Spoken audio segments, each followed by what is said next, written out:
ఏంటి డాక్టర్, ఏమీ అర్థం కావట్లేదు. ప్రపంచానికి తెలియని, ప్రపంచంలోనే అత్యంత ఘోరమైన శిక్షల్లో ఇది ఒకటి. ఈ గంటని ఎన్నో లోహాలతో కలిపి చేశారు. ఎవరినైనా తిరిగేసి దీని కింద సరిగ్గా కట్టికొట్టినట్టయితే దాని నుండి వచ్చే సౌండ్ వల్ల మొదటి గంటకి చెవుల్లో ఇయర్ డ్రమ్స్ పోయి ఏవీ వినపడదు. తర్వాత ఇంకో 2 మూతలకి మెదడులో నరాలు చిట్లి ఇంటర్నల్ బ్లీడింగ్ మొదలై బీపీ నెమ్మదిగా 0 అయి ప్రాణం విలవిల్లాడి చనిపోతారు. మరి కట్టి కొట్టడానికి ఇంతమంది ఎందుకు సార్? నాకు అది అర్థం కావట్లేదు. ఎప్పుడు అక్కడ కట్టి ఉన్నవాడు చనిపోయాడో లేదో అని నిర్ధారించుకోవడానికి నేను ఒక్కనే వచ్చేవాడిని. కానీ ఈసారి ఇంతమంది ఎందుకు వచ్చారో నాకు కూడా అర్థం కావట్లేదు. తెలుసు కదా, తేడాలు వస్తే ప్రాణాలు పోతాయి. ఫోటోలన్నీ సరిగ్గా రావాలి. 1కి 10 సార్లు జాగ్రత్తగా చూసుకో. ఆ పనులోనే ఉన్నాను సార్, నాకు వదిలేండి.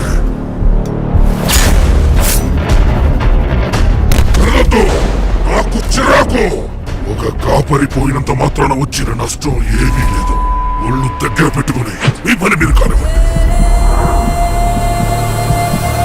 జాగ్రత్త.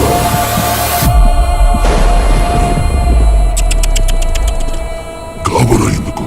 మన బాస్ మరి కాసేపు చచ్చిపోతున్నాడు.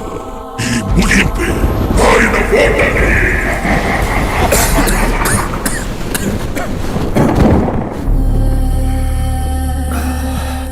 జీవితంలో ఓటమి నొప్పుకున్న క్షణమే నిజమైన ఓటమి.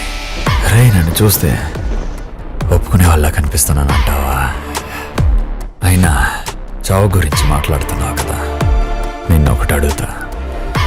అసలు చావు అంటే ఏంటి?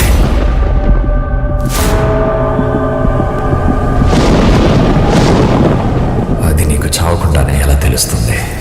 త్వరలోనే తెలుసుకుంటా, ప్రామిస్. బాస్ అంటున్నారు, మరి కిందున్నోడు శిక్ష చేయడం ఏంటన్నా? ఎందుకంటే సంస్థ యొక్క నియమాలు అందరికంటే పైన ఉన్నాయి. ఇంతకీ ఎవరన్నా ఆయన? ఒక జంతువు బలం అది కొరికినప్పుడు ఉత్పత్తి అయ్యే శక్తిని బట్టి నిర్ధారించబడతాది.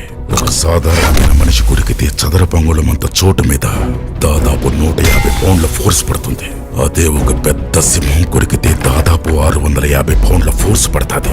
ఎవరికి పూర్తిగా తెలియని ఆ ప్రపంచంలో చాలా శక్తివంతమైన జంతువులే ఉన్నాయి. కానీ ఒక్కడిని మాత్రం వీటన్నిటికన్నా మించి ఈ భూ ప్రపంచం మీద అత్యంత శక్తివంతమైన జంతువుతో పోల్చుతారు.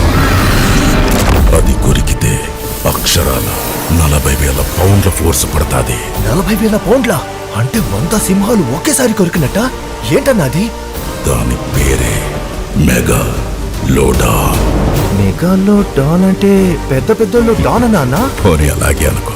ఈ కథ రాక్షసులతో నిండిన సముద్రాన్ని కుదిపేసి రాజైన మనిషిది. అతని